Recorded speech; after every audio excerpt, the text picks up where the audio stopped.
Hello everyone, Fanta here, you're watching FANTAVISION, and today I gotta talk about this, okay? I have to talk about the fact that Sony is raising the prices of PlayStation Plus by like a decent amount, like a shocking amount of money.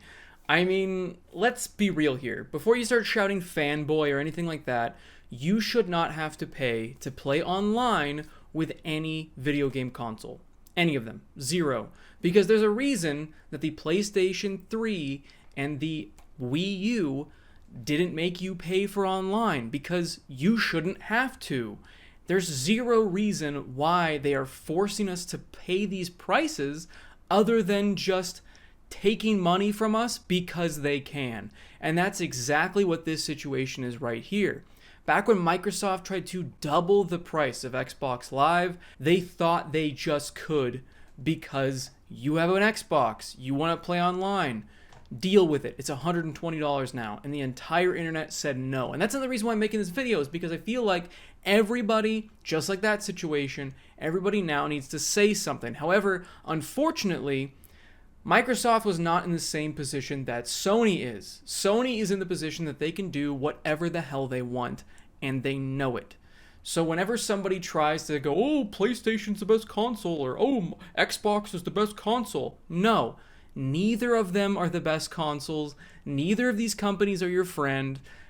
I feel like I'm going crazy every single time this happens. I know I'm going to have people in the comments going, oh, you're an Xbox fanboy, whatever, because that doesn't make any sense to me when I shouted at them for trying to double it. And when Xbox was on top during the 360 era, I mean, PlayStation did surpass them near the end if you want to look at just console sales, but that's a whole other discussion.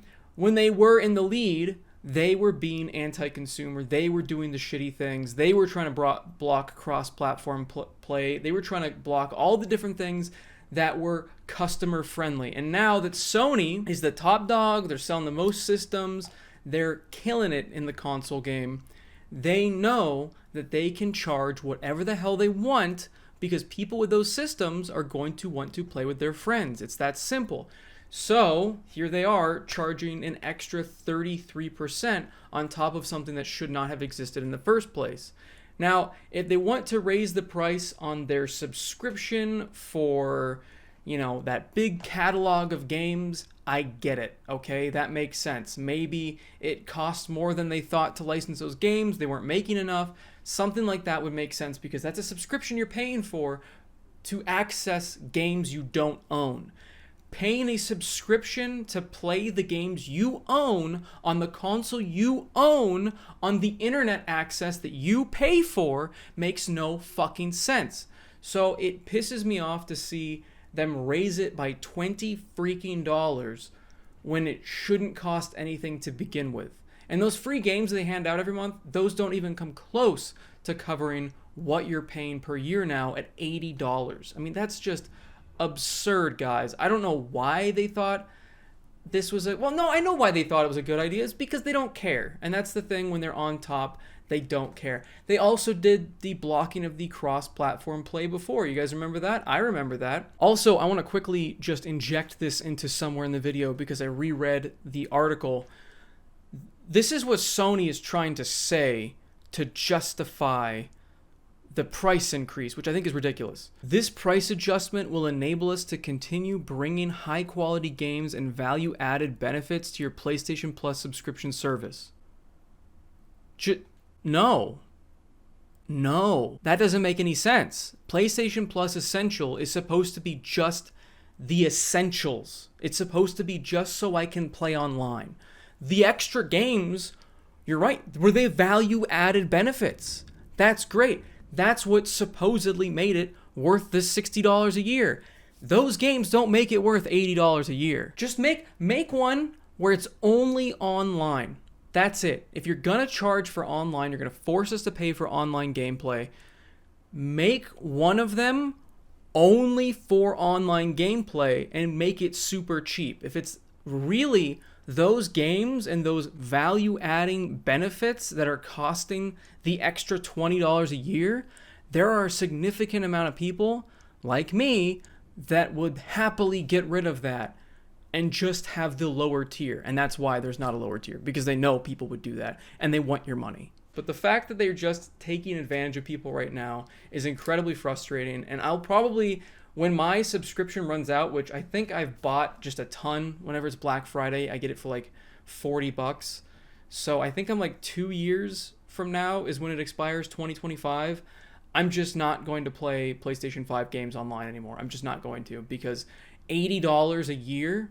No. $60 a year was pushing it to the point that I would not buy it for $60 a year. I would only wait till Black Friday to be buying them for $40 a year. And even then, again, you shouldn't have to pay anything. And a lot of people will defend Nintendo. Oh, it's only like $20 a year. It should be $0 a year because the Wii U was free online.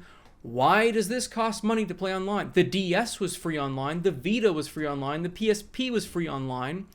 Why is it suddenly, oh, now it costs money? I think most of these games are peer-to-peer anyway, so it's not even like they're hosting dedicated servers. In fact, if you look at Microsoft and you look at PlayStation, the biggest games I don't think are being run on their servers.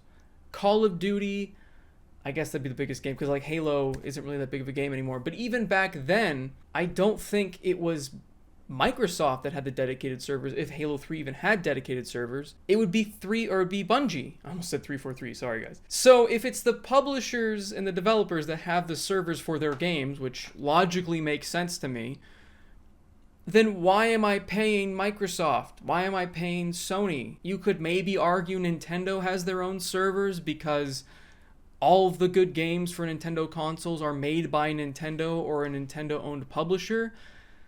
But even then, like, why was it free on all of those other platforms and suddenly now we have to pay for it? I think the Switch, it just started forcing you to pay because, again, that was the new norm. So like, oh, everyone else is doing it, I can just get free money. And they just slowly kept adopting it. And here we are today where Microsoft tries to make it $120 because they want to make you have to get Game Pass Ultimate. And then Sony is just raising the prices on all of the different levels of PlayStation Plus. Completely baffling me. Honestly, it would have been smarter to just raise the PlayStation Plus Essential to $80 and leave the rest lower. But maybe they're trying to incentivize people like me that have stacked it over the years or are going to stack it right now to then pay for the upgrade to have all of it be premium. Because that's the thing you can do right now with PlayStation Plus is you can upgrade whatever you have stacked of Essential, or let's say you have Extra for some reason stacked. I don't even know how you do that. You can pay the difference and it will get you premium for the length of your time that you have stacked. Now, maybe that's what they're trying to do. I don't quite know what the mindset was when they first brought up the price increase besides, hey, we can just do this. But I have a feeling, sadly, that's the reason. Sony is winning, and as long as they are winning the console war, they're just going to keep doing things like this. They're going to keep trying to drag their heels with cross-platform play like they did with Fortnite. They're going to raise PlayStation Plus as much as they want because they have enough people trapped in their ecosystem and enough great first-party games that are exclusive that people are willing to pay for it and put up with their bullshit because they want to play those games. It's sad that this is where we're at, but I feel like at some point we're going to get to a tipping point with consoles where people are going to start looking at things like this, where it's $80 a year to play online, just to play online, and $60 to $70 a game for the console. And they're going to start looking at the PC, which, yes, there are games that are $70 for the PC now, which is crazy to me, but they go on sale very frequently, they drop very low, and you don't have to pay for online on the computer. And there are a lot of different budget builds out there that are very close to the price of a PlayStation 5. So once the console market starts pricing their customers out, I feel like we're going to start seeing a lot more people switch to the PC. Because let's just say like a pretty decent computer now is like $800 to $1,000. That's a lot of money. The PlayStation 5 is $500. If there's a PlayStation 5 Pro, it's probably going to be $600 to $700.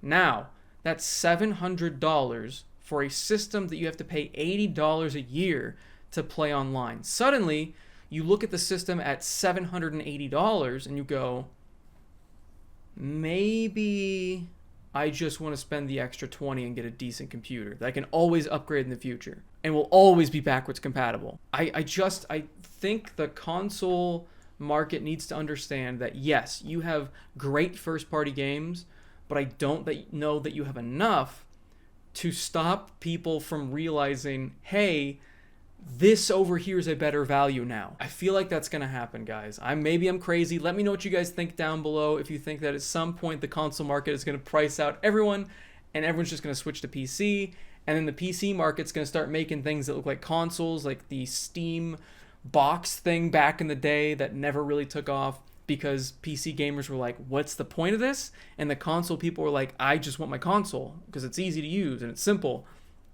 But at some point, I feel like there's going to be a more of a PC enters the console war moment when the console market just starts pricing their way out. And this is the start of it, I feel like. Now, do I think that Microsoft is going to raise the price of Xbox Live after this happens? I think it really depends on how successful this is and if people don't start dropping PlayStation and moving over to Xbox. If we don't see a mass exodus, we don't see console sales slowing, then I feel like Xbox is going to be comfortable enough to raise their price as well, because they'll be like, whatever, they're expensive over there, we'll be expensive over here. Now everything's $80. And Nintendo, the next console will come out and be like, oh, well, now we're $50 a year. I think that's what's going to happen. Maybe I'm crazy. Let me know what you guys think down below. Thank you for watching, everybody. Of course, please like the video if you guys liked it. Subscribe for more content. And as always, have a fantastic day. See you, everybody.